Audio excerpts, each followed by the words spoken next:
جناب نن هغه جمعات کې ولاړې ما چې خلکو د وړو پیسې راغستي او د لک شاندې چته پیاچولې دي چونګې زه چرته زم راځم نه دلته رالم د جمعات تاسو ګورئ ماشاءالله په سونو تعداد سره دلته طلبا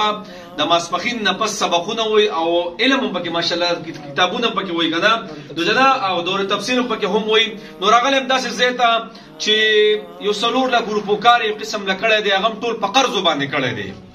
او د ماشومان ټول د الله کلام کولا کړي او کولا او اسمان ته داسې ناسي نو جنابو دې خلکو سره امداد تاسو کوي مولوی صاحب تاسو ته خپل ټول خبرې اترې کوي د لک شان چټي پیچول او نور خټول خالی پروت دی او زیر تعمیر دی جناب د الله سره د ځان سره خېګړه ده او د الله د کور امداد د موتا بنیو په تور خاور کې پراتیو او د جمعات په ان شاء الله برابرۍ نو تاسو دا وګورئ درې د جمعات راوړو د پاس چت تاسو وګورئ لک شان دي سي برابر کړی دا او نور داسې پروت دی نو وسایل و غیره سره نشته نو مولوی صاحب تاسو څومره خرچه پدې کړی صحیح حساب دی بیا دې ملګرو ته د خپل اکاونټ نمبر هم وایي صحیح لږ مختصر شه دي الپاس کوته خبرو کوي ځان بسم الله الرحمن الرحیم یو مګر جمعه ته پرځه ور کړو من په تقریبا د 4,80,000 روپو کار وکړو دا مخامخ تاسو د امارات بلډینګ کاری دام ټول په قرض باندې شوی دی به ماشومان به دغه کولا او اسمان ته ناسو یخنی و سبق د پاره د خلکو د وړو او د سبزو پیسې ضرورت پیسې راواغسلې دا چت واچولو په چت په نه خاور شته دي او نه پسم پلاستیک سره دا داخله صرف ډګي او دا پیسې ډګي پراته دي د مسنه شته دي اتر دغه ډګي کې خودلې شوی دي باقي زمونږ هم وسنه کیږي دا کم کلیوال دي هم وسنه کیږي چې کم اخلي خیر خزرات دي من ابوی ته دړو د کوم نه دا درخواست کو ته زمونږ سره په دې کار خیر کې ایسوالي چې په ورځ د قیامت زمونږ او استاد د پاره د کامیابی سبب ګرځي ماشاءالله مولوی صاحب تاسو خپل اکاونټ نمبر ورته وایي 0341 96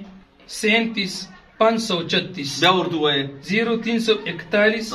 96 37 536 دا زمونږ د اکاونټ نمبر دی په دې موږ تاسو امداد د خپل په دې باندې زی پیسې اکاونټ دی د هر ملک نه تاسو امداد کولای شئ جناب او د الله سره بس د ځان سره خېګړه او د الله په خزانه کې به جمع کولې نور ته به سوال غواړي زدا وایم چې دا کم ماشومان چې راځي او دلته کینی کنه نو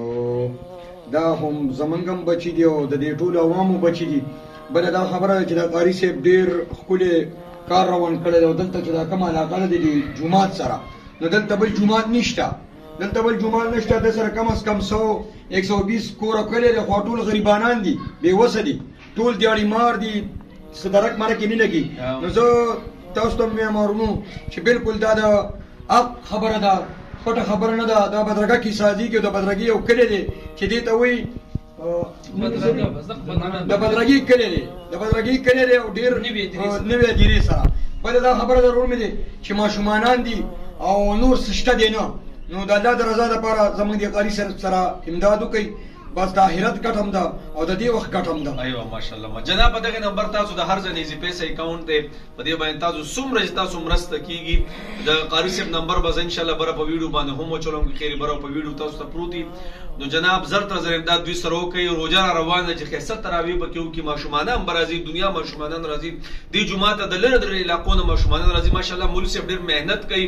او ډیر په خسته انداز د ماشوم ذهن ته د قران مجید منتقل کوي ان شاء الله تاسو ټول خدمت کې درخواست دی چې ویډیو مو سره شیر کړئ او ان شاء الله مرسته وکړئ صحیح ده الله مرته خوشاله ساتي جی رواني